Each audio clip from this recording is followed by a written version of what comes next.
30 years ago today, hardline political leaders in China ordered the military to crush public protests centered in Tiananmen Square. Those protests had been the longest and largest in modern Chinese history.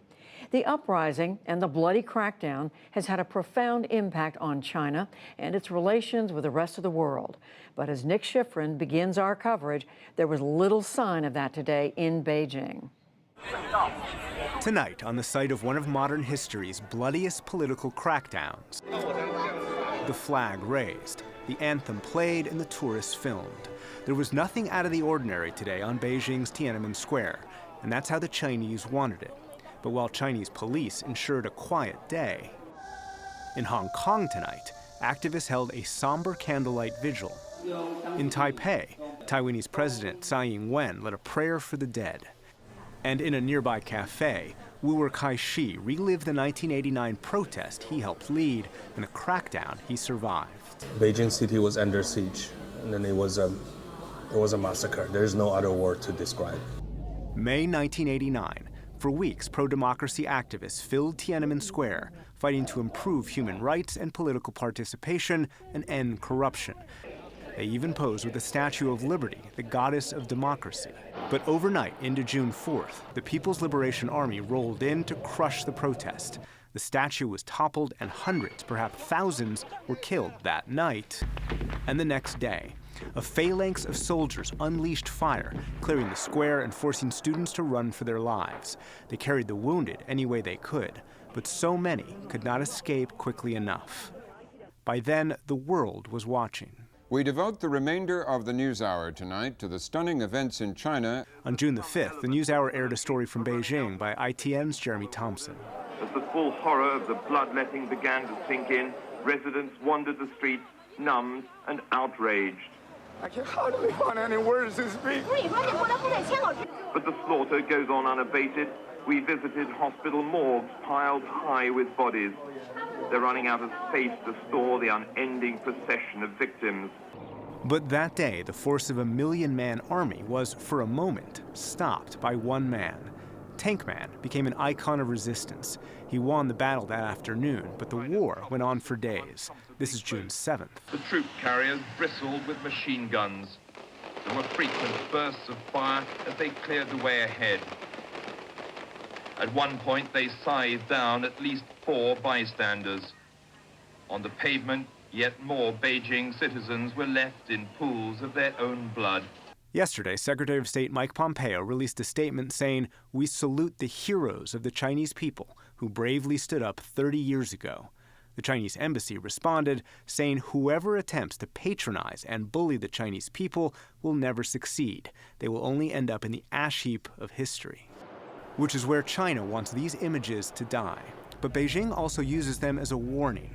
As police guarded Tiananmen Square today, a pro-Communist Party newspaper wrote the crackdown was a, quote, vaccine against future turmoil, an anniversary that actually guarantees stability. And we explore the legacy of Tiananmen and the impact that Tiananmen has had on today's China with Min-Shin Pei, professor of government at Claremont McKenna College. 30 years ago, he was a student in the U.S. and a democracy activist and appeared on the NewsHour on June 5th, 1989.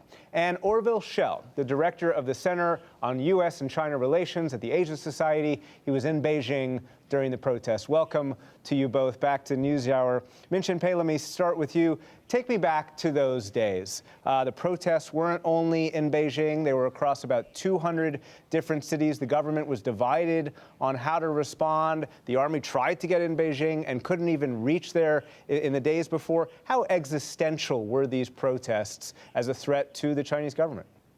I think that movement came very close to overthrowing the Chinese Communist Party's rule, because the party, as you said, was itself divided at the very top, and millions and millions of protesters were protesting around the country. And the country was really on the brink of a revolution. Orville Schell, you were in Tiananmen on those days ahead of the crackdown. What were these protesters, what were these students, most of them asking for, and how high were their hopes? This was a movement that lasted over 7 weeks. So by the time it moved a few weeks down the line, they'd accrued all sorts of ordinary people, workers. There was every sort of aspect of social life represented. And I think that the thing which was so striking about being there then was that, there was a sense of invincibility, that somehow they were on the crest of some major change after decades and decades of a kind of an only incipient democratic movement. And indeed, before the People's Liberation Army came in the first time, where they were stopped in their tracks in the streets by hundreds of thousands of people, there was this sense, as Minchin suggests, that maybe this time there would be a dynastic change. And that's what made it so shocking when they finally moved in the next time with guns blazing and showed they really meant business. That next time they moved in, of course, was the anniversary that we're marking today, June 4th, when hundreds, perhaps thousands, were killed. Minchin, we now know more about what Chinese leaders were thinking, why they felt they had to go in to Tiananmen that night. Did they understand or did they misunderstand why these people were protesting and why they were so upset? I think at the beginning, they did not understand what the students were demanding, even though the students made their demands very clearly. They wanted more freedom to govern themselves. They wanted a free student union. They wanted the government to call them patriots rather than troublemakers. These were very moderate demands. But toward June 4th, the government, the senior leaders apparently had a different idea. They thought they had to make an example of this pro-democracy movement. They wanted to show that the Chinese government, the Chinese Communist Party, means business when it says it would not tolerate any challenge to its power. Orville Schell, you've written about this recently. In the late 80s, China was opening up, was reforming. Did Tiananmen close the door to those major political changes that could have happened? I think it really did, and that is part of the tragedy, never mind the bloodshed, was that the very hopeful period of admittedly halting and sometimes confusing political reforms that marked the 80s, and it was a stunning time. I mean, every single day something happened which took your breath away. You couldn't believe that this country that had just come out of the Cultural Revolution would allow some of the things it allowed. But I think the party learned, and they learned with a vengeance when the demonstrators filled the square, that this was the result of too much openness and reform, and they better begin to crack down. And I think also they felt deeply humiliated by having all of these students sitting in the middle of China and Beijing in Tiananmen Square. Minchin Pei, let's fast forward to today. What Orville Schell just said about the party thinking that they had too much openness, that they had to crack down. Are those lessons that today's Communist Party still look back and believe that they've learned and so therefore are continuing that crackdown today? Oh, they've learned quite a few lessons. One of them they've learned is that whenever they see signs of trouble, they have to crack down immediately and very forcefully. And that's why in the last 30 years, there were hundreds, if not tens of thousands of large-scale protests. None of these mushroomed into anything remotely close to Tiananmen Square movement.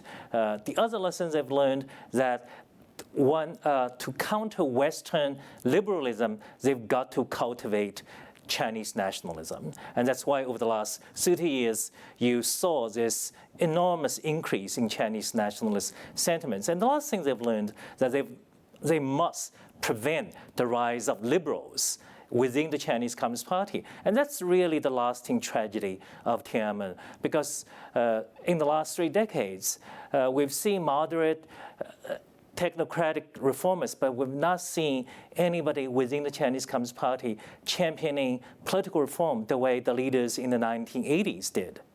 Orville Schell, we just heard Min Pei mention Chinese nationalism, Han nationalism. We've seen attacks on Chinese Uyghur Muslims in Western China being thrown into what the Chinese call re-education camps. Is the crackdown on Chinese Uyghur Muslims in part a legacy of what we saw in Tiananmen? Well, in a certain way, I think it is.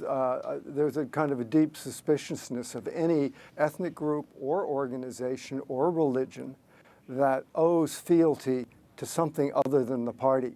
And in the case of the Uyghurs in Xinjiang, Muslims, and in the case of the Tibetans in Tibet, of course, they do have a very clear sense of ethnic identity and a clear sense also that they deserve at least great autonomy, if not independence. And so this is very seditious to the Chinese Communist Party, which has one claim still to fame. It's not Marxism, it's not revolution or class struggle, it's the unity of China, to keep China unified. So this puts tremendous premium on keeping the centrifugal forces of places like Xinjiang and the Muslims, which do have tendencies to want to become more autonomous in line.